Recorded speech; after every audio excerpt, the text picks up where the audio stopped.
Gojo didn't care when Yuta asked him about taking over his body upon death, and he had full intention to win. This shows us that he had been dehumanized, and since he is on the same side of the coin as Sukuna, he actually states the exact same thing Sukuna did to Yoruzu. For both of them, it's unthinkable to lose, as they live for the satisfaction of Jujutsu, and they could do whatever they wish with their corpse. As of right now, it looks like Gojo chose to go south. He ultimately lived for his students and wanted the Jujutsu world to fall in their hands. Even when he spoke to Principal Yaga about it, he states, "It's not enough for me alone to be strong. I can only save those who are prepared to be saved by others." The students he has fostered have essentially reached his level in various ways now, like Hakari having better RCT, Maki having better defense, and etc. The rank of special grade has become obsolete,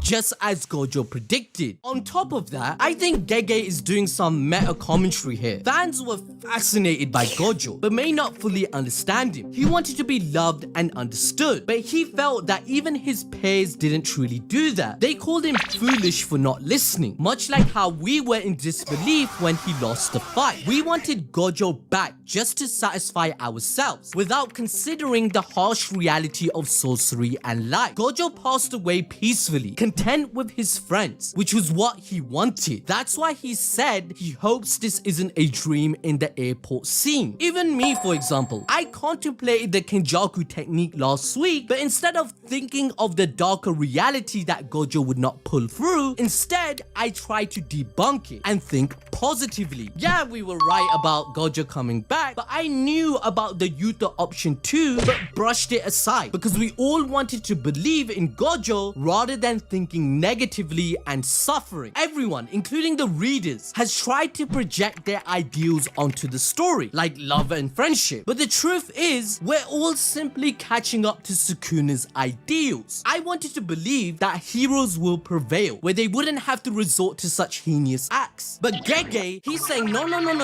life is suffering, and Murphy's law that anything can go wrong will go wrong. In the end, Gojo was a weapon and a cog in the machine, having the same exact fate of not being laid to rest in peace, just like Geto. Now in chapter 261, it revealed that Gojo was unconscious after he was slashed by Sukuna, because Yuta was in the same position. However, only Rika's presence was holding his conscious together. Shoko healed Gojo's body as much as possible, and he had to quickly regenerate the rest with his own reverse curse technique. But then, who is going to teach Sukuna about love? Well, Yuji Itadori claimed he would die without any regrets. And with how the story is shaping up to be, his grandpa stated, "Save as many people as you can, even if it's only one person." Yuji, out of all the sorcerers, hasn't given up on his ideals and humanity, which made Sukuna ponder about himself in chapter 249 and admit it's unbreakable. And this, ladies and gentlemen, must be the reason why Sukuna hates Yuji so much. Unlike the others, Yuji doesn't want to conform to the sorcery world. Instead, he is reaching Sukuna's heights of strength using a different system of selflessness. However, even Gojo stated to Megumi, to become strong, you have to be selfish. However, by the end of the chapter, Yuta instantly cast domain expansion at the same time as Sukuna. This monster believes society should be based on strength rather than some puny stuff like emotions. Yuta is the manifestation of how the sorcerers are devolving to match his unshaken views. The only way to beat him is to become him. What if it's all that's at the end of the road is a mountain of dead sorcerers? Only time will tell. But to enjoy more peak fiction, watch this video about Rimuru and all his abilities. The actual strongest character in anime that can defeat Goku, Gojo, Sukuna, anyone you name.